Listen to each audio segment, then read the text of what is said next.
Is God just? Do the words justice and injustice, can they be applied to God?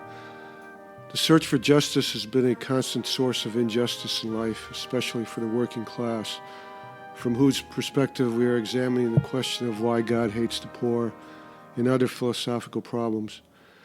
Justice has been defined in many ways by philosophers and theologians, all of which have failed to achieve justice. For classical philosophers, varying from Plato to Karl Marx, justice meant from each according to his abilities to each according to his needs.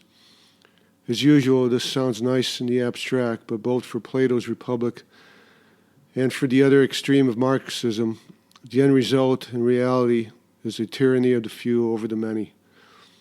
As we discussed earlier in the ethics podcast, modern theorists on justice, such as John Rawls and his books A Theory of Justice and Justice is Fairness, and Karl Popper with his book The Open Society and Its Enemies, try to subsume the Christian Beatitudes into a secular form of social norms, but have failed miserably in making any qualitative improvement in society, except insofar that when acting in association with capitalism and science, they have at least materially improved the human condition, but done nothing to improve it qualitatively or to improve human nature in any way in relation to justice or injustice.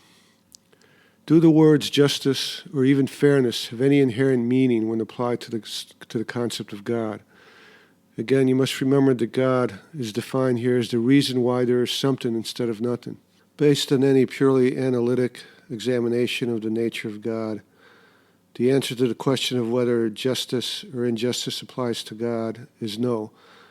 God is the ultimate power of reality. He can do whatever he wants, whenever he wants, and to whoever he wants.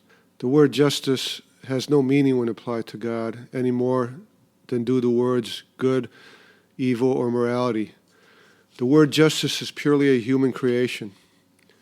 In the reality of human language, the meaning of most words are their use. In this sense, the meaning of the word justice in human reality for an individual is that which gets me what I want, that which gets the individual what he wants. If the individual wants something to give his life meaning and someone else or something denies him this goal that he wants, this denial is unjust. Assistance in getting what the individual wants to give meaning to his life is justice. For society, justice is anything that maintains order and the status quo power structure of that society. If we apply this pragmatic meaning of justice to God, it is also immediately self-evident that the concept of justice does not apply to God and that he cannot be described as just or fair. Nothing can deny God anything. God does not need anything. It is for this reason why religions such as Islam and Old Testament Christianity that make justice the ultimate virtue and aspect of God are dangerous in life, especially to the working class, more so than religions such as Christianity, whose New Testament makes love the ultimate virtue along with mercy as the ultimate aspects of God through their concept of the Trinity. Any religion that gives the characteristic justice to the absolute power that is God is a dangerous illusion for the working class because it equates the worker's need for something with God's need for something. This equating of what the worker wants to what God wants not only weakens the worker's ability to will and work for what they want and need, since they expect God to get it for them, but also serves to justify any atrocity that the individual worker wants to commit to their fellow workers, and thus causes the working class to waste a lot of time and energy fighting among themselves, while the powers that be stand by and watch the battle, enjoying their power. Once you start to believe that God will give you prosperity, education for your children, or whatever, simply because you want it, and therefore it must be just, you have lost the battle against the powers in any struggle you are fighting against God. God may do that for the rich and powerful, but he will not do it for the working class or for those that are not among the powers that be. That is the whole point of this question that we are asking of why does God hate the poor? He plays favorites. God is not just, and most importantly, he does not need to be.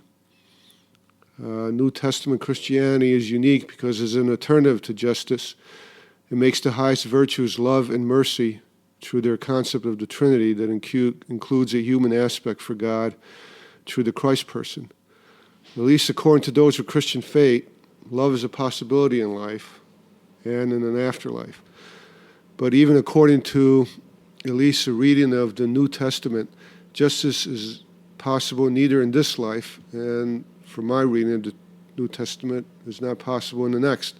It is an irrelevant word in New Testament Christian religion. I realize the New Testament states in the Beatitudes that blessed are those who hunger and thirst for righteousness, for they will be filled. And blessed are those who are persecuted because of righteousness, for theirs is the kingdom of heaven. But these Beatitudes do not say how the thirst and hunger will be filled, nor what the reward will be. It definitely will not be justice, because God can do whatever he wants with his creations, either in this life or in the next, if there is any. As Clarence Darrow said, there is no justice in life, in or out of court. More accurately, the description should be that there is no justice in this life or the next, if any.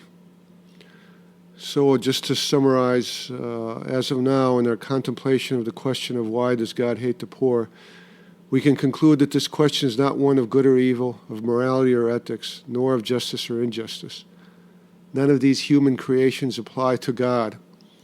If he wants to hate the poor, one can say that he is free to do so without any limitation by any question of good or evil, morality, ethics, or justice. What about fairness? Also, is it a matter of free choice? Is God choosing to hate the poor? Does he know he doesn't? Does God love and hate? Can he really hate the poor? Or is his mistreatment of them purely business and not personal? I will consider these questions next.